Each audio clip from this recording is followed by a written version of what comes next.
हमारे YouTube channel student study 247 में। तो दोस्तों, हमारी पिछली क्लास में आपने पढ़ा रिजर्व बैंक की स्थापना कब हुई, उसकी स्थापना के क्या उद्देश्य थे और रिजर्व बैंक के राष्ट्रीयकरण कब हुआ। उस क्लास में कुछ स्टूडेंट्स ने कमेंट किया कि सर अगली क्लास रिजर्व बैंक के विभागों के बारे में बताइए। तो उन स्टूडेंट्स ने बताया कि रिजर्व बैंक के विभागों के बारे में यूट्यूब पर अभी तक कोई कंटेंट नहीं है और उसके बारे में कोई क्लास नहीं है। तो उनके कहने पर हमने आज ये क्लास लेकर आ रहे हैं रिजर्व बैंक के विभागों के बारे में। तो हम रिजर्व बैंक के विभागों के बारे में संपूर्ण जानकारी देने की आपको कोशिश करेंगे। तो पहला विभाग है अपना पूंजी प्रबंध विभाग। अब पूंजी प्रबंध विभाग क्या होता है, इस विभाग में क्या कार्य होते हैं। रिजर्व बैंक के पूंजी प्रबंध विभाग में पूंजी का निर्गमन होता है, जो देश में मुद्रा चलती है उस मुद्रा का निर्गमन होता है, उस मुद्रा को सुव्यवस्थित ढंग से देश में प्रसार करना और मुद्रा का जो खराब मुद्रा है उसको निस्तारण करना, ये आदि कार्य किए जाते हैं। अब रिजर्व बैंक की जो विभाग है पूंजी प्रबंध विभाग, उसके भी दो विभागों में विभाजित किया गया है। उसको कितने विभागों में, दो विभाजित में। पहला है कोषागार विभाग। कोषागार विभाग में पूंजी का निर्गमन करना से संबंधित कार्य आते हैं। जो अपने देश में पूंजी का निर्माण होता है वो कौन से विभाग द्वारा होता है, कोषागार विभाग द्वारा। अगर नई पूंजी का निर्माण होता है, नई पूंजी का निस्तारण होता है, मार्केट में नई पूंजी आती है, निर्गमन होता है नई पूंजी का, वो कार्य कौन करता है, कोषागार विभाग। और दूसरा है साधारण विभाग। साधारण विभाग में नोटों, जो खराब नोट है उनका निस्तारण करते हैं, उनको रद्द करते हैं। रद्द करने से संबंधित कार्य आते हैं। जो खराब नोट है उनको रद्द करते हैं। जो भारत में जो रिजर्व बैंक द्वारा जो पूंजी का वो होता है, निर्गमन होता है, उसको नियंत्रण करते हैं, उसको देखते हैं। यह आदि कार्य कौन करता है, पूंजी प्रबंध विभाग। यानी पूंजी के निर्गमन से लेकर जो खराब मुद्रा है उसका निस्तारण तक जो भी कार्य करता है वो कार्य कौन करता है, पूंजी प्रबंध विभाग। आगे बात समझ में। अगला पॉइंट है अपना बैंकिंग पर्यवेक्षण विभाग। ये क्या होता है, ये जो भारत में सूचीबद्ध बैंक है उन सूचीबद्ध बैंकों को रिजर्व बैंक द्वारा ऋण दिया जाता है। उनकी जो प्राथमिक मुद्राएं हैं, जो उनकी प्राथमिक मुद्राएं, प्राथमिक जमाएं हैं, उनके आधार पर और उनके द्वारा जो सूचीबद्ध उनके द्वारा जो प्रतिभूतियां रिजर्व बैंक में जमा करवाई जाती है, प्रथम प्रतिभूतियां क्या होती है, ऐसी प्रतिभूतियां जिनका कभी भी वो सुरक्षित है, सिक्योर्ड है। जब भी रिजर्व बैंक उनको बेचेगा तो उनका विक्रय करके भी पैसे इकट्ठा कर सकता है। उनको जमा करके रिजर्व बैंक व्यापारिक बैंकों को ऋण देने का कार्य भी करता है। आ रही है बात समझ में। अगला पॉइंट है अपना तीसरा पॉइंट, बैंकिंग संचालन एवं विकास विभाग। जो रिजर्व बैंक का तीसरा विभाग है वो कौन सा है, बैंकिंग संचालन एवं विकास विभाग। इसमें जो रिजर्व बैंक जो भारत में जो बैंकिंग से संबंधित विकास है उसका संचालन करता है और जो बैंकिंग कार्य होते हैं उनका विकास करने का कार्य करता है। कि जो भारत में जो कार्य हो रहे हैं बैंकों से संबंधित उनका विकास कर रहा है। अगर ग्रामीण क्षेत्रों में बैंकों की पहुंच कम है तो वहां पे उनकी पहुंच बढ़ाने का, वहां पे बैंक ब्रांच खोलने का कार्य भी इसी विभाग के द्वारा करता है। ये प्राइवेट बैंकों को आदेश देता है कि जो भारत में जो ग्रामीण क्षेत्र है वहां पे बैंक ब्रांच कम है तो आप वहां पे अपनी ब्रांच खोले। आ रही बात समझ में। उसके अंतर्गत भी तीन विभाग है। पहला है संचालन विभाग। कौन सा है, संचालन विभाग। जो ये संचालन विभाग है, बैंकिंग संचालन विकास विभाग, जो आरबीआई के विभागों का तीसरे विभाग का उप विभाग है संचालन विभाग। यह भारत में जो बैंकों का संचालन होता है उसको नियंत्रण करता है, उसको कुशल संचालन करने का प्रयास करता है। जिस बैंकों के संचालन है उसका विकास करता है और उनका एक अच्छी तरीके से संचालन करता है कि बैंक जो प्राइवेट बैंक है वो अच्छे से कार्य कर रहे हैं कि नहीं कर रहे हैं। लोगों की जमाएं स्वीकार कर रहे हैं तो लोगों को जो उनकी जमाओं को मांगने पर या जब लोग चाहते हैं कि मेरे को पैसे चाहिए उस पर पैसे दे रहे हैं नहीं है, या उनको सुविधा प्रदान करवा रहे हैं नहीं है, आदि कार्य कौन करता है, संचालन विभाग। यानी जो संचालन विभाग है वो प्राइवेट बैंकों के संचालन पे कार्यरत है, उनकी देख रेख करता है कि ये बैंक अच्छे से कार्य कर रहे हैं या नहीं। ठीक है दोस्तों। अगला पॉइंट है अपना निरीक्षण विभाग। यह निरीक्षण करने का कार्य करता है कि जो प्राइवेट बैंक है वो अच्छे से काम करते हैं या नहीं, या कोई विभाग का कर्मचारी गलत काम नहीं कर रहा है। आ रही बात समझ में। यानी पूरे बैंक के जो कर्मचारी है उनका निरीक्षण करते हैं और जो प्राइवेट बैंक है उन प्राइवेट बैंकों में जो कर्मचारी है प्राइवेट बैंक का वो अच्छे से कार्य कर रहे हैं या नहीं कर रहे हैं, उनका निरीक्षण कर रहे हैं। अगर किसी भी बैंक का एनपीए बढ़ रहा है तो वो रिजर्व बैंक देख रहा है कि इसका एनपीए बढ़ रहा है, तो एक समय सीमा बाद अगर उसका एनपीए ज्यादा बढ़ जाता है तो वो लोगों की जो जमाएं है उनको लौटा सकता ही नहीं लौटा सकता। इसका कार्य कौन करता है, निरीक्षण विभाग। अगर उससे ज्यादा एनपीए हो जाता है तो वो उस बैंक पे अंकुश लगा देता है कि अब आप इससे इस सीमा से अधिक ऋण नहीं दे सकते। और अगला पॉइंट है अपना निस्तारण विभाग। अगर कोई बैंक दिवालिया घोषित हो जाता है या वो अच्छे से कार्य नहीं कर पाता है तो उसका निस्तारण कौन करता है? रिजर्व बैंक उसको बंद कर देता है, उसका निस्तारण कर देता है या उसका दूसरे बैंक में राष्ट्रीयकरण कर देता है, उसके एकीकरण कर देता है, यानी 2-3 बैंकों को मिला के एक बैंक बना देता है। ये कार्य कौन करता है? Reserve bank. आ रही बात समझ में? रिजर्व बैंक का ये विभाग है बैंकिंग संचालन एवं विकास विभाग। ये कार्य करता है जो बैंक अच्छे से कार्य नहीं कर रहे हैं या जो घाटे में जा रहे हैं उन सबका निस्तारण कर देता है या फिर उनका एकीकरण करके एक बैंक बना देता है। आ रही बात समझ में? अपना चौथा पॉइंट है औद्योगिक विकास एवं निर्यात वित्त विभाग। जो औद्योगिक विकास है, उद्योग भारत में उद्योग धंधे हैं उनके विकास के लिए जो विभाग कार्य करता है उसका नाम है औद्योगिक एवं निर्यात विभाग। ये विभाग जो भारत में औद्योगिक है, औद्योगिक और निर्यात को बढ़ावा देता है। भारत में जो दूसरे देशों को निर्यात करते हैं उनको बढ़ावा देता है कि जो भारत का सामान है या भारत में जो उत्पादन होता है उसका दूसरे देशों में हम निर्यात कर दे, उसको बढ़ावा कौन देता है? औद्योगिक एवं निर्यात विभाग। और भारत में जो उद्योग धंधे कार्यरत है उनको भी बढ़ावा देता है, उनका विकास करता है, उनको अच्छे से संचालन करता है। अगर किसी उद्योग के लिए धन की आवश्यकता है तो प्राइवेट बैंकों को बोलकर या मौन में धन वित्त व्यवस्था की भी कार्यरत है। अगर आपने देखा है जब भी अपने देश में बजट का निर्माण होता है तो अलग अलग सेक्टर के लिए अलग अलग बजट का निर्धारण होता है। वो निर्धारण किसके द्वारा होता है? इन्हीं विभागों के द्वारा होता है।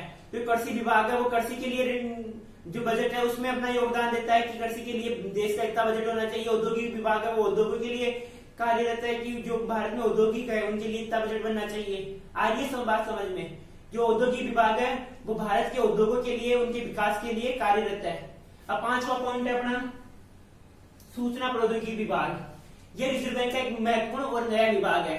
ये विभाग जो सूचना प्रौद्योगिकी है उसके विकास की ओर ध्यान देता है, उसके विकास को कार्यरत करता है, उसके विकास को बढ़ावा देने में कोशिश करता है। सूचना प्रौद्योगिकी विकास को बढ़ावा कौन देता है? सूचना प्रौद्योगिकी विभाग।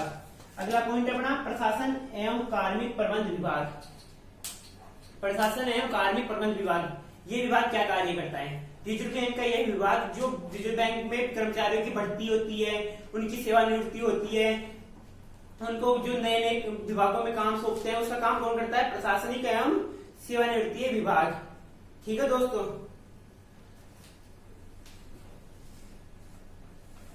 कार्मिक प्रबंध विभाग यानी जो रिजर्व बैंक के कर्मचारी है उनका प्रबंध कौन करता है? प्रशासन एवं कार्मिक प्रबंध विभाग। ठीक है। अगला पॉइंट है अपना आंतरिक ऋण प्रबंध विभाग। आंतरिक ऋण प्रबंध कक्ष जो आंतरिक ऋण है देश की कुशल संचालन के लिए और देश की मुद्रा की व्यवस्था के लिए जो कार्य करता है वो है आंतरिक ऋण प्रबंध विभाग। यानी जो देश की में ऋण की आवश्यकता होती है उसके लिए जो देश के लिए ऋण उपलब्ध करवाता है वो कौन करता है? आंतरिक ऋण प्रबंध कक्ष है। ठीक है। अगला है मानव संसाधन प्रबंध विभाग। कौन सा है? मानव संसाधन प्रबंध विकास। यह जो मानव संसाधन है, मानव है, उनके विकास पे जोर देता है। देश के अंदर जितने भी मानव है, मानव संसाधन है, उनके विकास पे जोर देता है। उनके लिए अलग अलग कॉम्पिटिशन करवाता है कि जो देश में मानव संसाधन है उनका विकास किया जा सके। आपको मैं एक उदाहरण देता हूँ। अगर रिजर्व बैंक द्वारा कोई भी प्रतियोगिता करवाई जाएगी वो किसके द्वारा करवाई जाएगी? रिजर्व बैंक के मानव संसाधन विभाग के द्वारा। जो रिजर्व बैंक का मानव संसाधन विकास विभाग है वह देश में अलग अलग स्थानों पर अलग अलग प्रतियोगिताएं करवाता है ताकि देश के मानव संसाधन का विकास करवाया जा सके।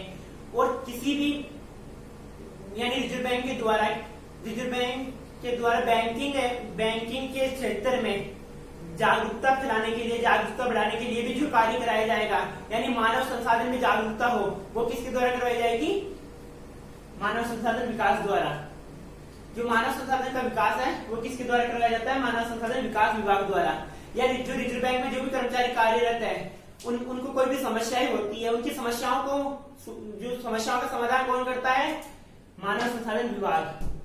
जो रिजर्व बैंक के कर्मचारियों का जो भी समस्याएं होती है उनका समाधान ये विभाग करता है। अगर रिजर्व बैंक में जितने भी कर्मचारी कार्यरत है और उनको कोई से भी विभाग में काम करते हैं, उनको कोई भी समस्या है, उनको सैलरी से लेकर या फिर उनको जो रिजर्व बैंक में कार्य कर रहे हैं तो उनमें से उनको सही सुविधाएं नहीं मिल पा रही है या उनके साथ कोई गलत व्यवहार हो रहा है तो उसके लिए वो कहाँ शिकायत करेंगे? मानव संसाधन विकास विभाग में। वो यहाँ पे जाके शिकायत करेंगे कि हमारे साथ ये गलत व्यवहार हो रहा है, तो ये उसकी जांच करेगा कि वाकई इसके साथ गलत व्यवहार हो रहा है या नहीं हो रहा। उसके बाद ये उनके विकास के लिए ध्यान देगा और उसकी उनके समाधान के लिए कार्य करेगा। ठीक है दोस्तों, अगला पॉइंट है व्यय एवं बजट नियंत्रण। व्यय एवं बजट नियंत्रण, व्यय का मतलब तो आप जानते हो कि हम जो भी खर्चा करते हैं वो एक तरीके से व्यय है। अब रिजर्व बैंक में जो भी खर्चे होते हैं स्टेशनरी से रिलेटेड या रिजर्व बैंक के कोई भी विभाग में कोई भी खर्चा होता है, उन सबका नियंत्रण कौन करता है? व्यय एवं बजट नियंत्रण विभाग। नियंत्रण का मतलब क्या होता है? किसी भी कार्य का नियंत्रण करना। मैं ओनली नियंत्रण का मतलब बता रहा हूँ कि किसी भी कार्य को हम नियंत्रित करते हैं। जैसे कि मैं मार्कर है, इसको बोर्ड में चलाऊंगा तो इसको चलाने के लिए इसको पहले नियंत्रण करना जरूरी है। मैं इसमें नियंत्रण करूंगा कि इस मार्कर के द्वारा मैं बोर्ड पे क्या लिखूं और क्या नहीं लिखूं। वैसे ही रिजर्व बैंक में जो व्यय है उनका व्यय एवं बजट दोनों का नियंत्रण करने के लिए एक अलग से विभाग है जिसका नाम है व्यय एवं बजट नियंत्रण विभाग। अब बजट का मतलब क्या है? बजट किसी भी कार्य को करने के लिए एक अनुमानित राशि लगाई जाती है। अनुमानित राशि का अनुमान लगाया जाता है कि इस कार्य को करने के लिए इतने बजट की आवश्यकता है। जैसे कि अपने देश में सड़कों का निर्माण होता है तो उसके लिए देश में जो बड़ा मंत्री है वो जो सरकार है वो अनुमान लगाती है कि सड़कों के लिए इतना पैसा इतना पूंजी लगा सकता हूं मैं, या शिक्षा के लिए इतनी पूंजी दे सकता हूं। यानी बजट बनाती है कि हाँ इस साल जो भी खर्चा होगा अपने देश में, शिक्षा पर इतना खर्चा होगा, उद्योगों पे इतना खर्चा होगा, कृषि पे इतना खर्चा होगा, इन सबका अनुमान लगाना ही बजट है। तो इन सबका नियंत्रण कौन करता है? व्यय एवं बजट नियंत्रण विभाग। ये देखता है कि जो रिजर्व बैंक के व्यय है वो ज्यादा हो रहे हैं कम हो रहे हैं, उनका नियंत्रण कर रहा है। अगर व्यय ज्यादा हो रहे हैं तो उनको कम करने का कार्य करता है। अगर बजट सही ढंग से कार्य नहीं कर रहा है, जिस हिसाब से बजट बना रहे हैं उस हिसाब से बजट का हमें फल नहीं मिल रहा तो उसका नियंत्रण करता है। अगला है हमारा निधि विभाग। निधि विभाग रिजर्व बैंक को कानूनी सलाह देता है, कानूनी सलाह देने का कार्य करता है। अब आप सोचोगे कि रिजर्व बैंक तो देश का सबसे बड़ा बैंक है, देश का बैंक है, तो उसको कानून की आवश्यकता कैसे हो गई? अगर रिजर्व बैंक देश में मुद्रा ज्यादा होती है तो मुद्रा को कम करने के लिए वो संपत्तियां खरीदता है। अगर संपत्तियां खरीदता है तो जो रिजर्व बैंक की पूंजी है वो जनता के पास चली जाती है तो देश में मुद्रा बढ़ जाती है। अगर देश में महंगाई ज्यादा है तो महंगाई को कम करने के लिए रिजर्व बैंक अपनी जो संपत्तियां हैं वो मार्केट में बेचता है, जिसकी वजह से जो मार्केट का पैसा है रिजर्व बैंक के पास आ जाता है। कभी कभार इनमें भी समस्या हो जाती है कि जो समस्या है कि किसी ने कब्जा कर लिया, भूमि नहीं छोड़ रहा है, रिजर्व बैंक जो संपत्तियां ले रहा है वो संपत्तियां नहीं दे रहा, उनके लिए भी इसको कानून की आवश्यकता होती है। तो कानूनी सलाह कौन देता है? निधि विभाग। अगला पॉइंट है विनिमय नियंत्रण विभाग। कौन सा है? विनिमय नियंत्रण विभाग। अब विनिमय क्या होती है? विनिमय दर वो होती है जो एक देश है, एक देश की मुद्रा को दूसरे देश की मुद्रा से जो स्थानांतरण करता है उसको कहते हैं विनिमय दर। यानी दो देशों की मुद्राओं के मध्य जो आदान प्रदान होता है उसे विनिमय दर कहते हैं। आपको एक एग्जांपल देता हूं। अगर अमेरिका में चलता है डॉलर और हमारे देश में चलता है रुपया। अगर हम अमेरिका का डॉलर खरीदेंगे और हमारा रुपया उसको देंगे तो एक देश की जो मुद्रा है उसके बदले आदान प्रदान हो रहा है, विनिमय हो रहा है। यानी एक देश भारत उसको रुपए दे रहा है, वो हमें मुद्रा वो डॉलर दे रहा है, तो उसका आदान प्रदान हो गया। आ रही है बात समझ में? अब इसमें विनिमय दर क्या होगी? अगर मान लो हमारे 1 रुपए की कीमत, हमारे 1 रुपए की कीमत कितनी होगी वहां पे, तो $1 की तुलना में हमारे 1 रुपए की कीमत कितनी होगी? वो है विनिमय दर। मान लो $1 की तुलना में हमारे एक रुपया है, सॉरी हमारे $1 की तुलना में हमारे रुपए जो 60 रुपया है वो है विनिमय दर। यानी हम उसको $1 की तुलना में कितने रुपए देंगे? 60 रुपए। ठीक है। अब जो अमेरिका है, अगर हम अमेरिकी वस्तुओं को ज्यादा खरीदेंगे तो जो हमारा रुपया है वो जाएगा अमेरिका में। अमेरिकी जो वस्तुएं हैं उनको ज्यादा खरीदेंगे तो हमारा रुपया जाएगा अमेरिका में, और हमारे रुपए की जो वैल्यू है वो कम होगी। क्योंकि हमारा रुपया तो अमेरिका चला गया, उसकी वस्तु है हमने उसका उपभोग कर लिया, वस्तु नष्ट हो गई, तो हमारे पास तो अमेरिका के डॉलर तो आया नहीं, पर हमारा जो रुपया था वो अमेरिका में चला गया। यानी जो हमारा रुपया है उसकी वैल्यू कम हो गई। और उसके बाद में जो हम हमारी जो वस्तुओं का उपयोग अमेरिकी लोग करेंगे, अमेरिका के लोग जो भारत की वस्तुओं का उपयोग करेंगे, उपभोग करेंगे, उसके बदले हमारे पास आएगा डॉलर, तो हमारा जो रुपया है उसकी वैल्यू बढ़ जाएगी डॉलर की तुलना में। यह है विनिमय दर। अगला पॉइंट है सांख्यिकी विश्लेषण एवं कंप्यूटर सेवाएं विभाग। सांख्यिकी विश्लेषण एवं कंप्यूटर सेवाएं विभाग, इसमें जो रिजर्व बैंक है वो सांख्यिकी से संबंधित कार्य करता है और कंप्यूटर सेवाओं से संबंधित कार्य करता है, आंकड़े प्रस्तुत करता है। सांख्यिकी का मुख्य कार्य होता है आंकड़ों का प्रस्तुतिकरण करना। यह आंकड़े प्रस्तुत करता है कि जो भारत में कितने लोगों का बैंक अकाउंट है, कितने लोग कार्यरत है, बैंकों में कौन कार्य कर रहा है, यानी जो सांख्यिकी से संबंधित कार्य है वो करता है सांख्यिकी विश्लेषण एवं कंप्यूटर सेवाएं विभाग। इसमें कंप्यूटर से संबंधित सेवाओं का कार्य किया जाता है, यानी रिजर्व बैंक में जितने भी कंप्यूटर से संबंधित कार्य होगा वो कार्य कौन करेगा? कंप्यूटर सेवाएं संबंधी विभाग। अगला पॉइंट है गैर बैंकिंग पर्यवेक्षण विभाग। गैर बैंकिंग पर्यवेक्षण विभाग के अंतर्गत जो देश में गैर बैंकिंग कार्यरत कंपनियां हैं, गैर बैंकिंग कार्यरत कंपनियों का मतलब मैं आपको समझाऊं तो आप जो फाइनेंस की कंपनियां जो फाइनेंस करती है, जैसे कि म्यूचुअल फाइनेंस कंपनी है या महिंद्रा फाइनेंस कंपनी है, ये है गैर बैंकिंग, यानी ये बैंकों के समान ही कार्य कर रही है, पर जो ये कार्य कर रही है यानी ये जो बैंकिंग अधिनियम है उसके अंतर्गत रजिस्टर्ड नहीं है, यानी जो ये एक बैंक नहीं है पर बैंकों के समान कार्य कर रही है, तो ये हो गई गैर बैंकिंग संस्थाएं। यानी कि जो बैंकों का अधिनियम है, रिजर्व बैंक अधिनियम 1900 रिजर्व बैंक अधिनियम है, उसके अंतर्गत ये रजिस्टर्ड नहीं है, इसलिए इसको बोलते हैं गैर बैंकिंग संस्थाएं। इनका पर्यवेक्षण करते हैं रिजर्व बैंक, इनका भी अंकुश लगाता है। इसके लिए एक अलग से विभाग है कि जो इसका कंट्रोल करने के लिए कि ये जो ब्याज दर है वो ज्यादा ले रही है या कम ले रही है, या लोगों को पागल बना रही है या फिर सही ढंग से कार्य कर रही है या नहीं कर रही है। आपने देखा होगा कि देश में ऐसी बहुत सारी कंपनियां हैं जो अगर गांव का कोई व्यक्ति है, शहर का कोई व्यक्ति है, उसके पास ज्यादा पैसा है, वो भी एक अपनी कंपनी बना लेता है जिसको रजिस्टर्ड नहीं करवाता और वो उसके द्वारा कार्य करता है, उसे कहते हैं गैर बैंकिंग पर्यवेक्षण, यानी वो रजिस्टर्ड नहीं है इसके अंतर्गत। अब लोगों को ठग के बोल देता है कि मैंने तो पैसे ही नहीं लिए, तो उस पर अंकुश कौन लगाएगा? रिजर्व बैंक का यह विभाग। अगला पॉइंट है वित्तीय संस्था विभाग। वित्तीय संस्था विभाग यह जो रिजर्व बैंक के अंदर वित्त की उपलब्धता है, रिजर्व बैंक के विभिन्न विभागों में वित्त की सप्लाई करता है, वही विभाग करता है वित्तीय संस्था विभाग। अपना अगला पॉइंट है निवेश एवं परिचालन विभाग। यह विभाग जो विदेशों से निवेश है, विदेशी निवेश है, उसको बढ़ावा देने के लिए इस विभाग की स्थापना की गई। ये विभाग जो विदेशी देश है, जो और देश है, उनसे जो निवेश है उसको बढ़ावा देने के लिए इसकी स्थापना की गई है। यानी जो अमेरिका है, यूरोप है या फिर जो चाइना है, ये देश अपने देश में आके निवेश कर दे, इसके लिए इस विभाग की स्थापना की गई।